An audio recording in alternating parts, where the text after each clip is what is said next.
Halo semua, apa kabar? Kita lanjut lagi belajar Vue.js-nya. Kali ini, kita akan latihan membangun aplikasi pencarian buku dengan menggunakan API dari Google Books. Dan di sini saya akan mendemonstrasikan aplikasinya.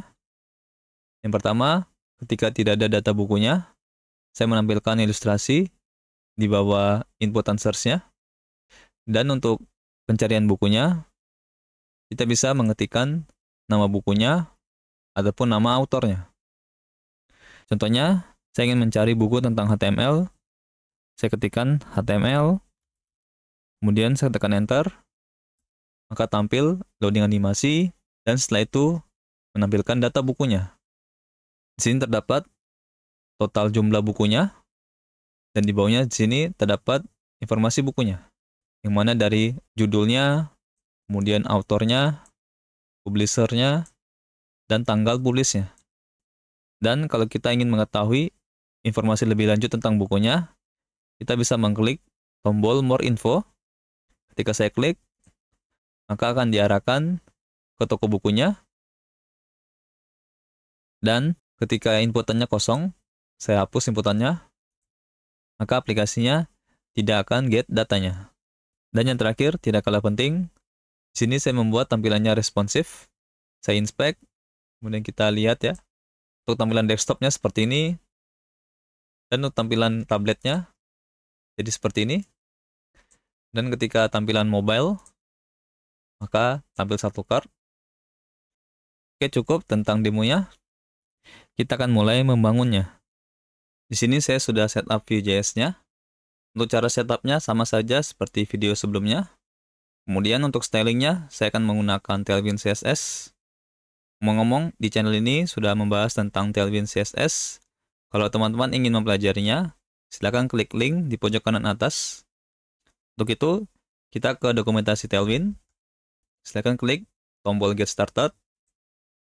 Pilih Framework Weights. Pilih Fit.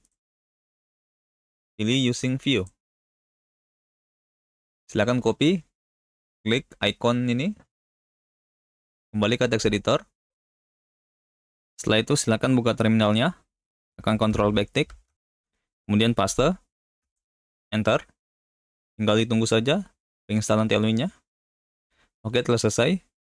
Balik lagi ke dokumentasinya. Kemudian silakan copy isi dari kontennya.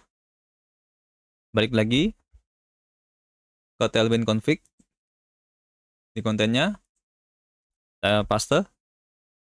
Setelah itu balik lagi ke dokumentasi, bawah kita paste untuk styles.css-nya. Balik lagi, kemudian ke src, ke directory assets. Kalau teman-teman belum membuat file CSS-nya, silakan dibuat. Setelah itu paste, save, kemudian ke main.js. Silakan diimpor ya, kalau belum. Di sini saya sudah impor. Kemudian balik lagi ke dokumentasinya. Kita akan install plugin.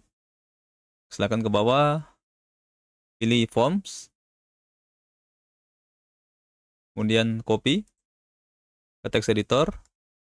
Terminalnya silakan paste, enter.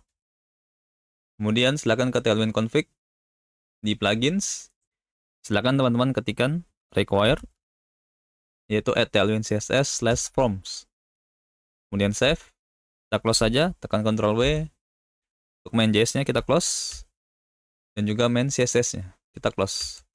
Kemudian silakan ke app.vue. Kita akan coba, saya berikan warnanya red.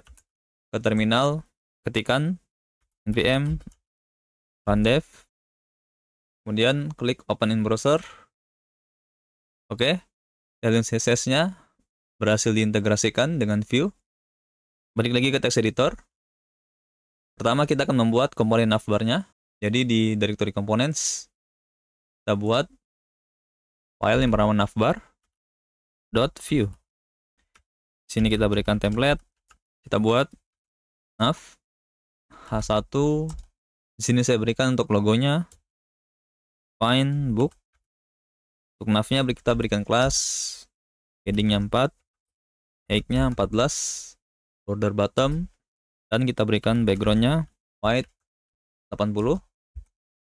Dan untuk H1-nya, kita berikan kelas text L, save ke app.view, kita buat script, dan kita import, yaitu navbar. Kita gunakan, save, kita lihat, oke.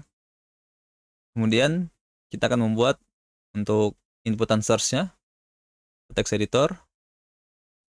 Nah, supaya luas untuk kode space-nya, saya akan close lagi terminalnya. Kita hapus H1-nya. Sini kita buat section. Kita berikan kelas. Kita berikan display-nya flex. Flex direction-nya kolom. Items-nya center. Margin atas bawah kita berikan 12. Di bawahnya kita buat H1. Untuk isinya saya buat find the book you want. Kemudian kita berikan kelas. Untuk mobile-nya kita berikan XL. Jadi ketika di tablet kita berikan text to XL. Untuk font weight-nya kita berikan semi bold. Kemudian kita buat margin bottom-nya 6. Save. Kita lihat. Oke. Berikutnya kita buat inputan search-nya. Untuk inputan search-nya kita akan jadikan komponen. Jadi di directory components kita buat file. Sini kita buat source input.view. Kita buat template. Kemudian kita buat strukturnya, yaitu form. Kita berikan input yang type-nya source. Hapus name ID. Kemudian di bawahnya kita buat button yang namanya source. Setelah itu kita berikan kelas untuk formnya. Kita buat space X-nya 2. Untuk inputannya kita berikan kelas. Kita berikan width-nya 60 VW. Border radius MD. Fokusnya, outlet-nya non. Kita berikan lagi fokusnya, yaitu ring Zing 900. Border Zing 900. Saya close dulu untuk sidebar-nya. Kemudian untuk button-nya kita berikan kelas. Berikan PY 2, PX 4. Untuk rounded-nya MD. BG-nya Zing 900. Untuk text-nya Zing 100. Lalu kita buat ketika di hover, kita buat BG-nya Zing 900 per 90. Save. Kemudian di inputannya kita berikan placeholder. Kita berikan type book name, author, titik 3 kali. Save. Kita gunakan komponen ini di app.view. Import. Di sini nanti kita ganti namanya, bukan source input, tapi home source, yaitu di komponen /source input. Kita ganti namanya, yaitu form source. Silakan klik file source inputnya, tekan F2. Kita ganti namanya menjadi form source. Enter. App.view. Kemudian kita gunakan di bawah H1 form source. Save. Kita lihat. Oke, telah tampil. Ketika saya fokus menjadi warna hitam. Ketika saya hover, warnanya agak redup. Berikutnya kita akan menangani event handlernya ke text editor, ke form source view. Kita berikan inputannya directive, yaitu vModel. Kita berikan keyword. Setelah itu kita buat script. Kita import ref. Sini kita buat state-nya const, yaitu keyword. Untuk nilai awalnya kita berikan string kosong. Setelah itu di buttonnya kita buat event, yaitu klik. Kemudian kita berikan modifier, yaitu prevent. Setelah itu kita buat custom eventnya $emit. Untuk nama custom eventnya saya berikan source. Dan kita kirimkan value, yaitu berupa objek yang isinya keyword. Setelah itu save ke app.view. Di komponen form source-nya kita gunakan custom event-nya, to source function handlernya namanya juga source. Kita buat function yaitu source. Sini langsung untuk parameternya, saya akan langsung destructing. Kita ambil keywordnya. Dan sini kalau kita buat console.log keyword, save ke browser, klik kanan, inspect, kita tes, search, klik search, oke, kita tampil di konsolnya, balik ke text editor, tinggal kita get datanya lewat API. Nah, untuk itu, silakan teman-teman ke Google API, ketikkan Google API Books, kemudian klik Google API Books. Silakan pilih yang pertama, yaitu Get Started. Kemudian pilih Using the API. Ke bawah, silakan teman-teman copy sampai volumes. Kemudian ke text editor. Kita akan simpan URL-nya di file.env. Jadi, di root project-nya, buat file yang bernama .env.local. Kemudian kita buat variabel bernama base URL, kita paste. Tapi di sini, untuk bisa mengakses base URL-nya, kita harus menambahkan prefix feed. Jadi di depan base, kita buat feed underscore, kemudian save. Setelah itu kita close saja filenya. Sini untuk functionnya, kita gunakan asing. Untuk konsolnya kita hapus. Sini kita buat variabel yang bernama URL. Kemudian kita berikan new URL. Kemudian kita gunakan variabel env-nya. Caranya yaitu import .meta .env nama variabelnya yaitu feed underscore base URL. Di sini kita menggunakan function URL karena kita akan menggunakan query parameter. Jadi di bawah URL kita buat search params set, yaitu di sini kita berikan key-nya yaitu Q, kemudian value-nya dari keyword. Di sini key-nya Q karena sesuai dokumentasinya. Kalau kita lihat di dokumentasi API-nya, sini ada parameter yang harus kita berikan yaitu Q. Kembali ke text editor, di bawah URL kita buat cons res itu await fetch URL. Kemudian kita buat cons data itu await res.json. Kemudian kita lihat datanya. Save. Kita coba. Sini misalnya saya tulis HTML. Kemudian klik search. Maka di sini telah tampil datanya. Yang mana di sini datanya terdapat di property items. Tinggal di sini kita gunakan datanya. Ke text editor.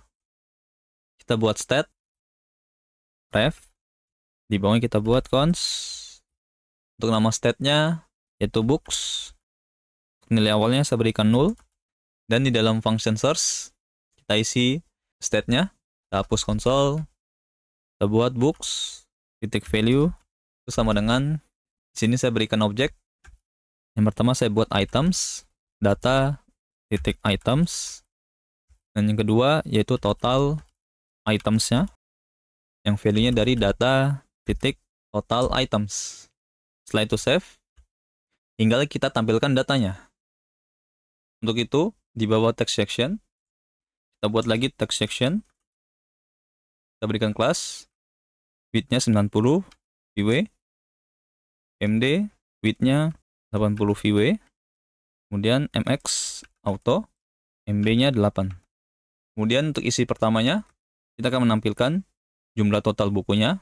Jadi kita buat H1, untuk isinya kita gunakan teks interpolasi, kemudian kita gunakan template literal, kita tampilkan books, total item, dan kita gabungkan dengan string, yaitu book count. Dan kita berikan kelas untuk H1-nya, yaitu text XL font semi bold.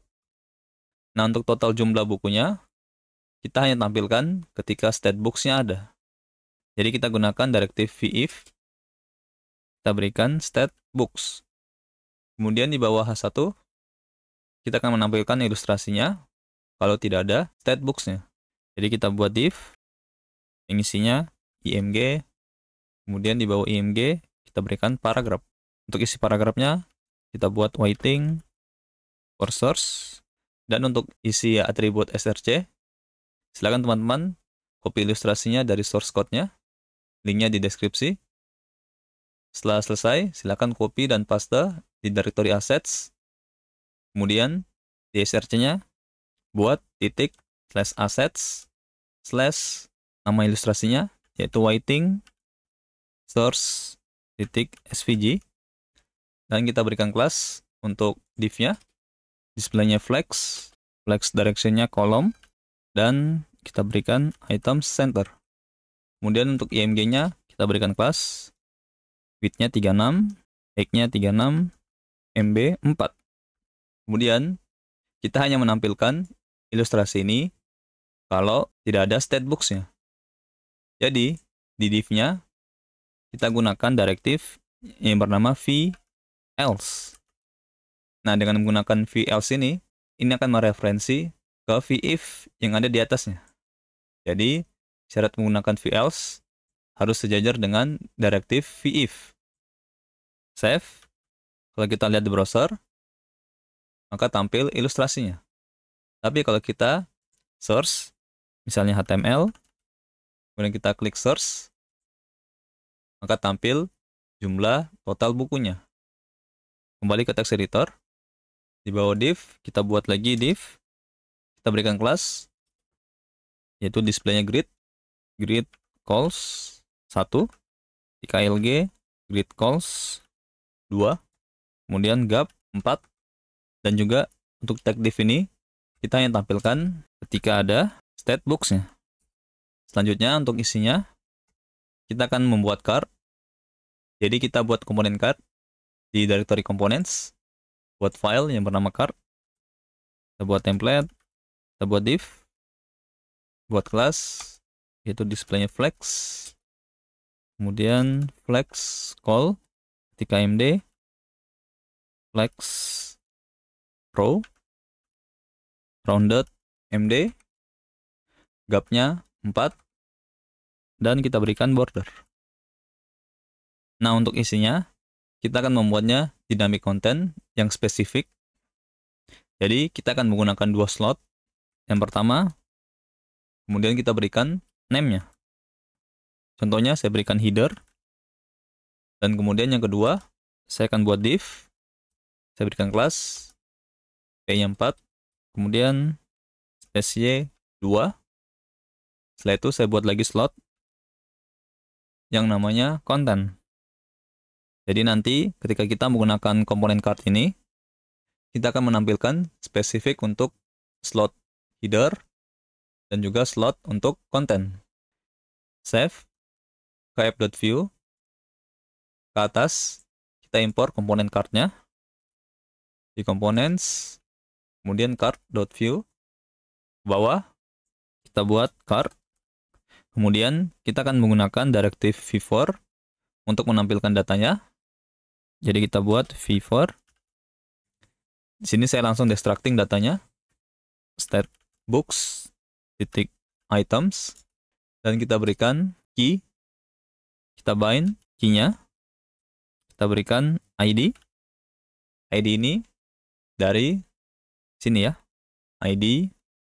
Kemudian kita juga ambil volume info.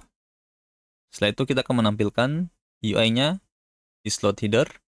Caranya kita gunakan tag template. Kemudian kita gunakan direktif yang bernama vslot. Berikan titik 2. Kemudian nama slotnya, yaitu di sini header. Atau kita bisa menggunakan cara pendeknya. Kita hapus. Kita cukup memberikan pagar, kemudian nama slotnya. Di sini header. Saya akan menggunakan cara pendeknya. Tinggal kita tampilkan UI-nya. Di sini saya buat figur. Kemudian di dalamnya img. Sini kita akan bind untuk atribut src-nya. Kita berikan volume info. Kita gunakan optional chaining, yaitu image links. Kita gunakan lagi optional chaining, kemudian type nil. Nah, di sini saya bisa tahu untuk format strukturnya, karena ini sudah ada di dokumentasi API Google ya. Kemudian di ALT-nya saya buat book. Setelah itu saya berikan kelas untuk image-nya, yaitu width-nya full, height-nya full. Saya close dulu sidebar-nya. Kemudian ketika MD, width-nya 48, dan saya berikan objek cover. Save. Kalau kita lihat, di sini kita tes, HTML, klik tombol source, kita tampil gambarnya. Kembali ke text editor, kita akan tampilkan untuk slot kontennya. Kita gunakan lagi template, kita berikan pagar, yaitu konten. Kita gunakan H3, berikan kelas, yaitu fontnya bold, KMD, teks, LG. Setelah itu untuk isinya, kita gunakan teks interpolasi, kita tampilkan volume info, kita berikan optional chaining, titik, title, di bawah H3, kita buat paragraf, isinya yaitu author, kita gunakan teks interpolasi lagi, yaitu volume, info, optional chaining, yaitu authors. Nah, untuk autorsnya ini, tipe datanya array, jadi kita akan ubah ke string, kita gunakan to string, dan di bawahnya lagi, kita akan membuat publisher, dan juga tanggal publishnya. Jadi kita copy saja, kita ganti authornya menjadi publisher, kita hapus bukan authors, tapi publishers, dan di bawahnya kita ganti yaitu publish date, kita ganti menjadi publisher date. Save. Kalau kita lihat, oke, tinggal kita tampilkan button more infonya. Di bawahnya kita buat tag A, isinya kita buat more info, kemudian kita bind untuk atribut href-nya, kita isi menjadi volume info, info link, dan kita berikan atribut tambahan yaitu target, blank, dan rel no opener. Setelah itu kita buat kelasnya, yaitu displaynya inline block, pj-nya 2, px 4, bg, zing 100, font semi bold, rounded md, kita berikan hover, bg, zing 100/90. Save. Kita lihat, oke. Cuma di sini tulisan author sampai dengan publisher terlalu besar. Kita akan kecilkan. Silakan tekan Alt, kemudian klik di depan P-nya. Kemudian kita buat kelas, yaitu teks sm. Save. Kita lihat, oke. Kalau kita tes, cari CSS, kita klik search, maka tampil buku tentang CSS. Kalau kita klik more info, maka diarahkan ke toko bukunya. Dan yang terakhir, kita akan menambahkan animasi pencarian ya. Karena kalau kita sekarang search, misalnya JavaScript, saya klik search, maka akan ada jeda waktu ketika data bukunya ditampilkan. Kembali ke text editor, di antara text section. Jadi di sini kita buat div, kita berikan kelas, width-nya full, text, center, dan di dalamnya kita akan tampilkan komponen spinner. Untuk itu silakan teman-teman copy komponen spinnernya di source code-nya. Setelah itu silakan teman-teman buat file di dalam components yang bernama spinner.view. Kemudian pastekan kodenya di sini. Jika sudah save, kita close saja filenya. Ke atas, kita import, yaitu spinner/component/spinner. Tinggal kita gunakan di sini, yaitu spinner. Kemudian kita tambahkan direktif di div-nya, yaitu v if kita hanya menampilkan spinner ini kalau kita sedang melakukan pencarian. Nah, untuk itu kita akan membuat state tambahan yang bernama is loading. Kita buat ini defaultnya false. Di dalam function source kita gunakan di bawah res, di atas res is loading titik value yaitu true, dan di bawah data kita buat is loading titik value sama dengan false. Tapi sebelum lanjut, kita akan cek keywordnya. Kalau kosong, kita akan return. Jadi di atas URL kita buat if keywordnya kosong, maka kita return. Oke, ke bawah kita gunakan di sini. Kita berikan is loading, dan di section bawahnya kita berikan direktif else. Save. Kita coba. Kita ketikkan HTML, search. Kita tampil animasi loading. Kita cari lagi CSS, klik search, tampil animasi loading, dan tampil datanya. Oke, cukup sekian. Semoga bermanfaat, dan terima kasih.